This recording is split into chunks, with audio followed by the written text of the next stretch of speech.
Hey, it's Mariska, and I'm here one more time with Dr. Bloom to talk about ketamine for use in MS, but also what is a very common symptom of MS, which is depression. So roughly 70 to 80% of people with MS will experience depression, and about half will experience anxiety.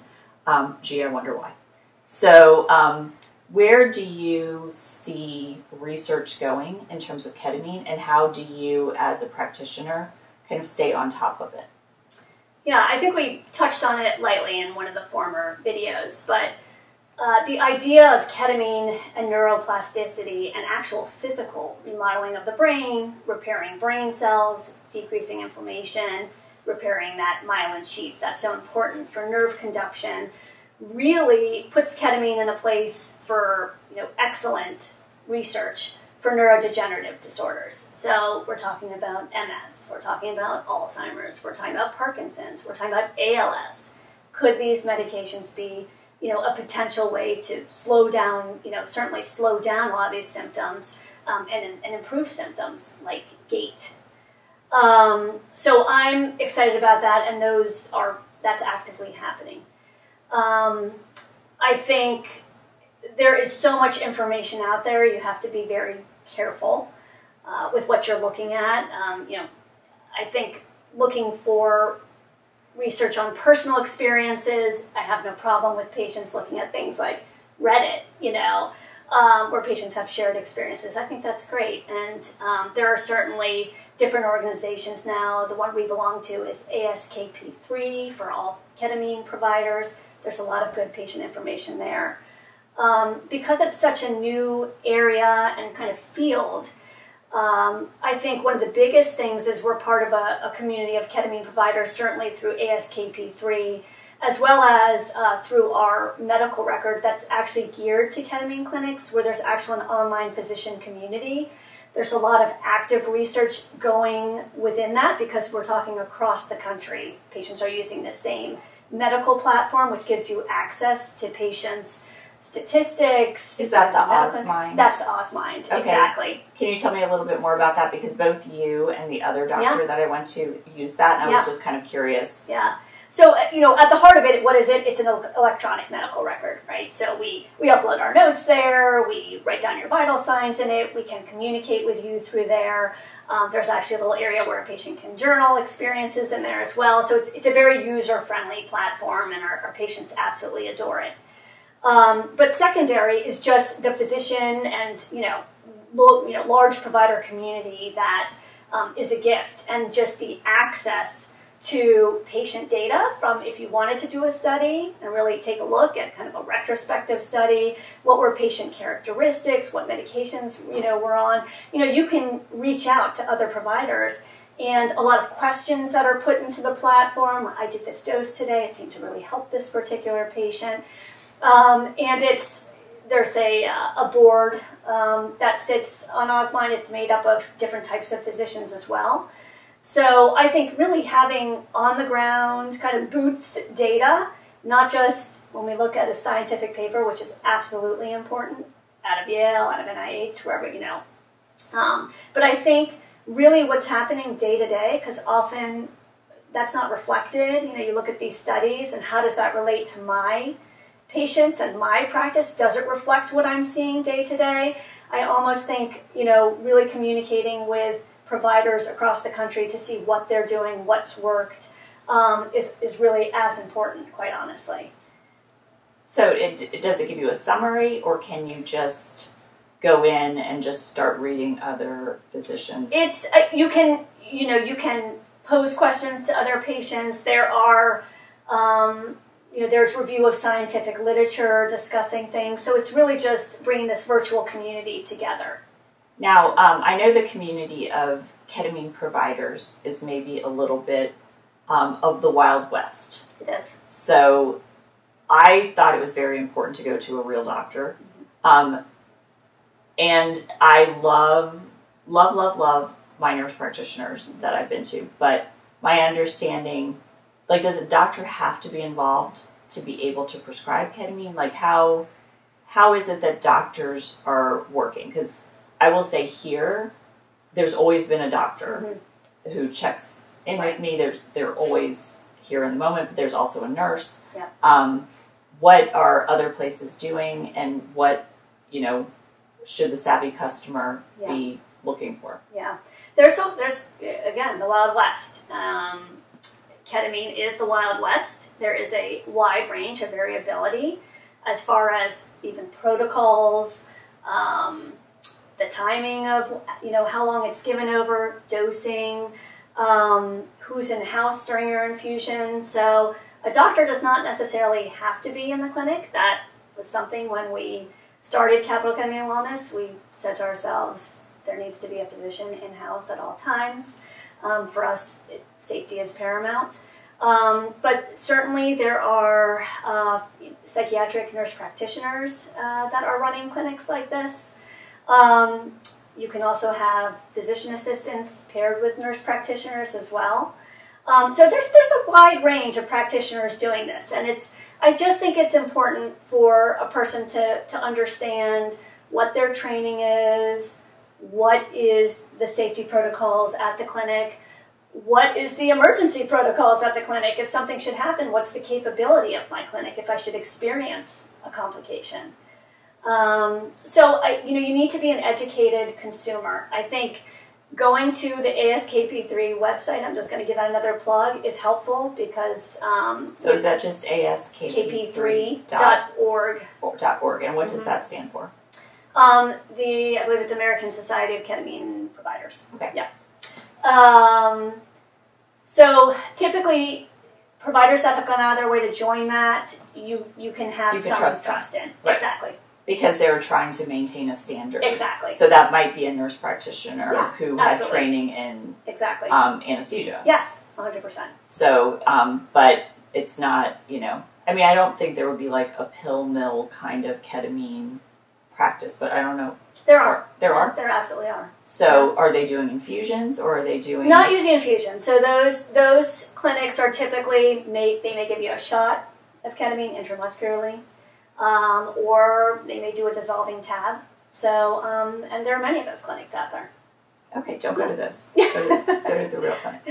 Okay, so finally, so I have told all of my neurologists about my experience because I'm trying to get them on board to recommend it to their patients, because I'm like, look, I was having all this stuff, nothing was working, this was the thing that finally worked. How would you suggest that a patient approach their doctor, but also how would you like doctors to think about ketamine as a potential adjunctive therapy? Yeah.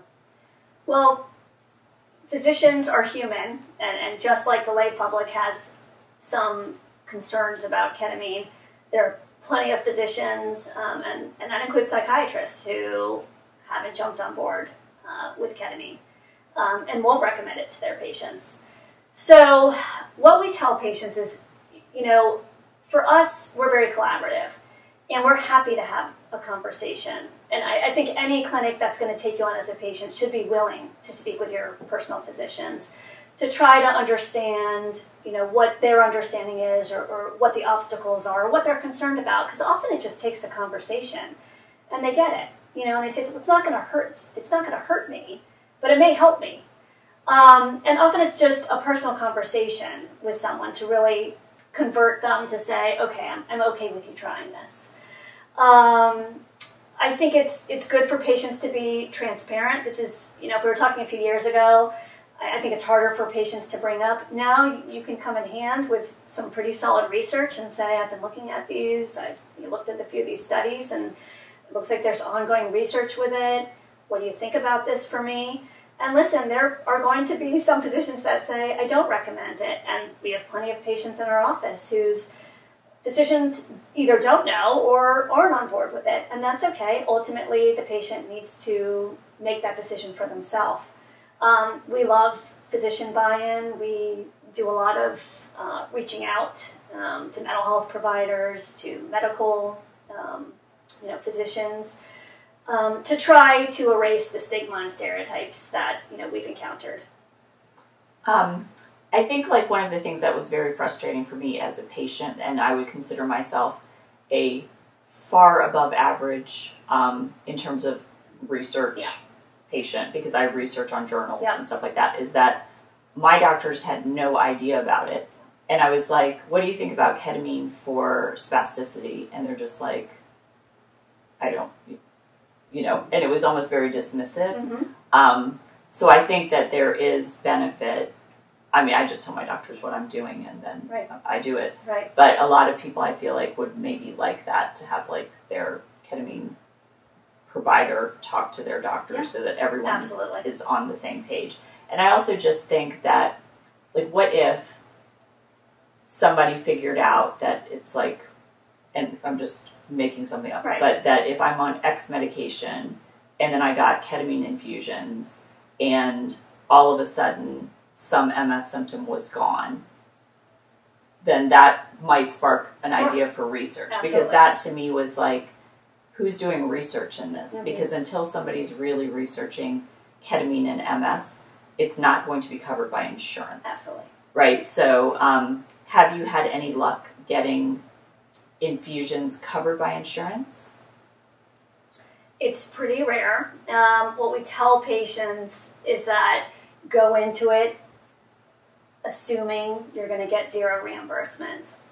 And I would say, honestly, if you even get 30%, 40% coverage, that's a good thing. For the chronic pain infusions, we've seen a little more success, you know, because it's an anesthetic, it's an infusion, it's for pain, I have chronic pain.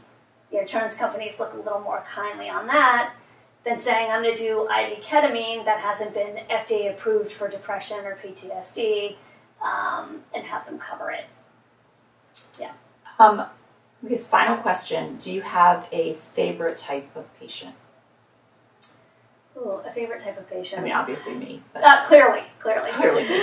Well, I think, I mentioned this before, patients who are really in a dark place, they've had to take, you know, time off from work, they can't get out of bed in the morning, they perhaps have put on a lot of weight, they've had significant side effects from their current, you know, SSRI, patients who have, you know, kind of locked themselves up in their house, haven't been out, and then to have them experience 2 or 3 infusions and feel like I felt joy for the first time, I'm getting out of bed, I'm playing my guitar again, I want to see people, I feel like going out to dinner with someone who I haven't seen in, you know, 2 years, it's really exceptional. So it's funny, because as an emergency physician, there are obviously all those wonderful cases I can talk about where you literally save someone's life. But I think I've almost shed more tears in this space with patients, because you really get to know patients' story. You really see the extent of their suffering, not only their suffering, but the patient's family, who is trying to support them through everything, who may have had inpatient hospitalizations, who may have had suicide attempts in the past. To see these patients finally getting relief, it's very emotional, and it's so fulfilling. Final thing, if you have someone who's watching this that's on the fence about trying it, what would you say to them? I would say the first thing would be go online, take a look at some other people's experiences. The second thing is call us, let's do a consultation, and let's just talk about what those roadblocks are for you, what's really holding you back. We provide a free Zoom consultation, so there's zero risk. Number one, we want to make sure that it's safe for you, and number two, that we think you would benefit. But it's just a good opportunity to ask all those questions, and no question is a silly question, about ketamine, because there's a lot of misinformation. Let's be honest, there's a lot of stigma that I think is improving, but it's still out there. And I think our team can really help patients get to a point of whether this is really right for me or if it's the right time. Because we do have patients who do a consultation, they're not quite on board yet, and then in 6 months they're finally at a place where they're able to come to terms with, I want to give it a try. Thank you so much for taking all this time. I'm going to have to get in one more before I move. Perfect.